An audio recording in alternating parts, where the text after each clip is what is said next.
हमारे यहाँ कल शाम को कश्मीर में पहलगांव में कल हमारे अपने देश में 26 लोगों की निर्मम हत्या कर दी आतंकवादियों ने। नए शादी के जोड़ा घूमने गए थे, वहां वादियां देखने गए थे, पर वहां पर पति पत्नी गए थे, नया विवाह था, पति को मार दिया, पत्नी वहीं रो रही है। 26 लोगों को आतंकवादियों ने मार दिया, निहत्थे लोगों को जिनका कोई कसूर नहीं था। और सुनो, मारने के पहले पूछा कि तुम्हारा धर्म क्या है। मुसलमान हो तो नहीं मारा, पर हिंदू है तो मार दिया। हिंदू देखो दया का भाव रखता है, पर मुसलमानों के भीतर तनिक भी दया नहीं है, तनिक भी करुणा नहीं है। जाति धर्म पूछ पूछ के मार दिया। इसलिए कहता हूं कि दया मैं पहले भी कह चुका हूं कि इतनी दया ना करो कि बहन बेटियों को मरना पड़े। इसलिए कहता हूं कि अपनी बेटियों को झांसी की रानी बनाओ, अपने बच्चों को आप फौलादी बनाओ। हर परिस्थिति में लड़ना जाने, लड़ना पड़ता है साहब, लड़ना जरूरी। अर्जुन को भी लड़ना पड़ा।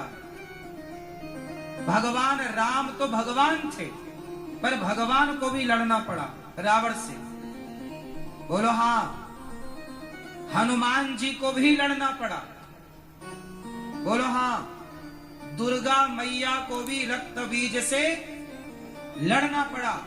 फिर दुर्गा को लड़ना पड़ा, काली को लड़ना पड़ा, महाकाली को लड़ना पड़ा। फिर तुम्हारा काम बिना लड़े हो जाएगा। इसलिए लड़ना भी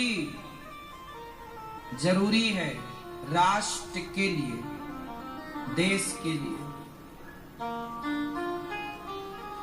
ऐसी निर्मम हत्या कर दी इन आतंकवादियों ने।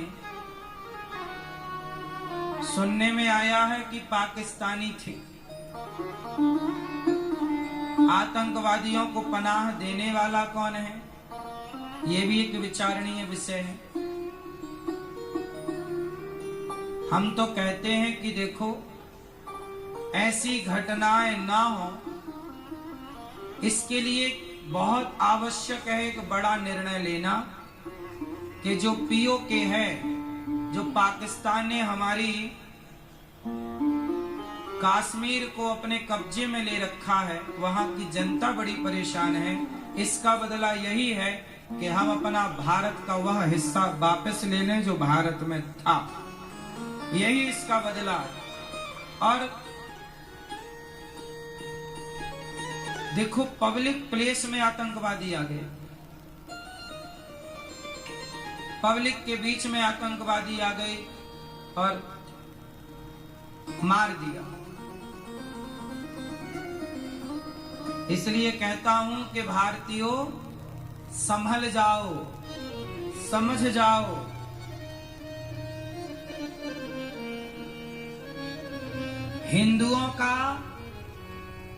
हिंदुओं के तो हिंदू भी सगे नहीं भय। कई बार पृथ्वीराज चौहान को धोखा दिया उनके अपनों ने।